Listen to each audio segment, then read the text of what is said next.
తెలుసా కాకినాడ ఫ్యాన్స్ అని? దా ఇవాళ ఇక్కడ హైదరాబాద్ ఫ్యాన్స్ కూడా హలో చెప్పాయి. చెప్పు శ్రీదేవి చెప్పు. అయ్యో అసలు ఇది ఎందుకు వేసారో నాకు తెలీదు. ఫస్ట్లీ అది వేసింది కారణం అయితే వీడే. ఫస్ట్ అదే ఆ వీడియో అంటే నేను ఎప్పుడో వాళ్ళ సిస్టర్తో కూర్చున్నప్పుడు తను ఏదో వీడియోస్ చూస్తుంటే ఈ వీడియో బాగా అనిపించి అందరికి చూపించాను. బట్ ఈ వీడియో ఎక్కడ ప్లే చేస్తాను నాకెందుకు తెలుసు సిరి. అబ్బా నా పరువు అంతా పోయి. నువ్వు ఎవరికైతే ఈ వీడియో చూపించకూడదో వాళ్ళకి చూపించేసావు, వాడేమో ప్రపంచానికి చూపించేశాడు. అది అయినా ఈ జనరేషన్ వాళ్ళు ఎవరెవరైతే వీడియోలు చేస్తున్నారో గుర్తుపెట్టుకోండి, తర్వాత ఇలా పెడతారు మీ వీడియోలు. ముందుగా అందరికీ థ్యాంక్స్ మా బ్యాండ్ మేళం సినిమాని సపోర్ట్ చేయడానికి వచ్చినందుకు. అండ్ నాకు తెలియదు ఇంత పెద్దవాళ్ళని చూస్తానని కూడా నేను అనుకోలేదు. Thank you so much. And firstly నాకు అంటే కోర్టుకు ముందు చాలా స్ట్రగుల్స్ అయినాయి. అంటే ఆడిషన్స్ ఇచ్చేదాన్ని, బట్ సెలెక్ట్ అవుతానా లేదా అని అసలు హోపే ఉండేది కాదు. సో అలాంటప్పుడు జగదీష్ గారు thank you so much. Firstly అసలు ఫస్ట్ నేను ఆడిషన్ కోర్టుకు ఆడిషన్ ఇచ్చినప్పుడు కూడా అసలు నేను సెలెక్ట్ అవుతానని కూడా నాకు తెలీదు. బట్ అయ్యాను. చిన్న లక్ యాడ్ అయింది దానికి, నా స్ట్రగుల్లో లక్ యాడ్ అయింది. అండ్ దానికి ఖచ్చితంగా మేము నాన్నగారికి థ్యాంక్స్ చెప్పాలి. అండ్ ఎందుకంటే అసలు ఫస్ట్ ఇది నెక్స్ట్ ఏం సైన్ చేస్తున్నాం అనే ముందు ఒక సినిమా అనేది బయటికి రావాలి, అసలు మనం ఏంటనేది తెలియాలంటే ఖచ్చితంగా మనల్ని నమ్మి తీసుకున్నందుకు ఫస్ట్లీ చాలా థ్యాంక్స్ నాన్నగారికి. అండ్ దీప్తి అక్క థ్యాంక్ యూ సో మచ్, అడగగానే వచ్చినందుకు thank you so much. And court అనేది చాలా చాలా చాలా పెద్ద బ్లెస్సింగ్ నాకు. ఎందుకంటే దానికంటే ముందు అసలు నేను ఓకే ఇన్స్టాగ్రామ్లో తెలుసు, బట్ కోర్ట్ తర్వాత అందరి ఇంట్లో జాబిలీ జాబిలీ చందు చందు జాబిలీ అనుకుంటా అందరూ ఓన్ చేసుకున్నారు. ఎటెళ్ళినా చందు జాబిలీ, ఎటెళ్ళినా చందు జాబిలీ. అండ్ ఇప్పటికీ అదే క్యారీ ఫార్వర్డ్ అయింది. మా ఇద్దరిని చాలా ఓన్ చేసుకున్నారు.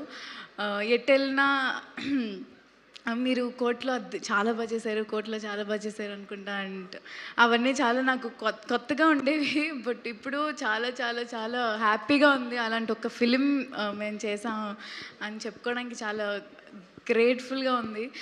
అండ్ ఆఫ్టర్ కోర్ట్ అసలు ఏంటి అని ఆలోచిస్తున్నప్పుడు బెక్కం గారు నాకు కాల్ చేసి ఏదో ఒక కథ ఉందని చెప్పారు. Thank you so much sir.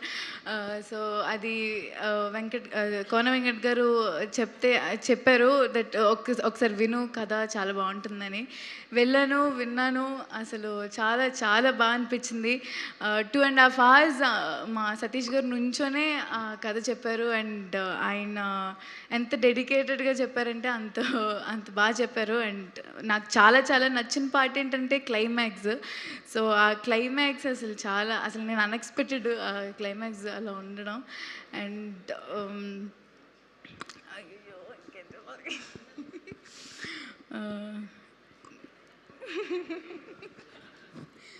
And ఇంకేమన్నా చెప్పడానికి, అయ్యో దేవుడా, ఇందాక చెప్పిన డైలాగులు ఏమైనా చెప్పి. ఫస్ట్ ప్రేమలో ఎంత ఎంత హిట్ అయిందో ఆ తర్వాత మళ్ళీ అదే తిప్పుకుంటున్నామని ఈ బ్యాండ్ మేళం సినిమా నుంచి సాంగ్ రిలీజ్ అయినప్పుడు ఎంత హ్యాపీ ఫీల్ అయిపోయామంటే సేమ్ మేము ప్రేమలోకి 1 million 2 million అని రోజు మెసేజ్లు చేసుకునే వాళ్ళం, నేను రోషన్. అరే 2 million హిట్ అయిందిరా అలా. సో ఈ సేమ్ తిప్పుకుంటున్నాం అదే ఎక్సైట్మెంట్ ఇచ్చినందుకు చాలా చాలా థ్యాంక్ యూ. అంత మంచి అంటే ఈ సినిమాలో వచ్చిన పాటలు అన్నీ మీరు పెద్ద హిట్ చేశారు.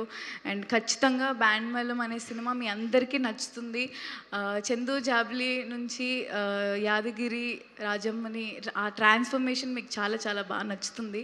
సో అందరూ తప్పకుండా 26th మా సినిమా చూడండి. And thank you so much. Thank you so much. And ఇప్పుడు ఒక 2 పాటలకి స్టెప్పులు, but before that S Yadagiri say something. Yeah, sorry. And మా మ్యూజిక్ డైరెక్టర్ విజయ్ అన్న గురించి నేను చెప్పలేదు, బేసిక్గా చెప్పాను కదా కంగారు మర్చిపోతానని. విజయ్ అన్న థ్యాంక్ యూ సో మచ్. నువ్వు కూడా చెప్పేయి. Thank you so much Vijay garu, మీరు నాకు చాలా ఫేవరెట్, మీకు ఆ విషయం కూడా తెలుసు, బట్ మర్చిపోయినందుకు చాలా క్షమించండి.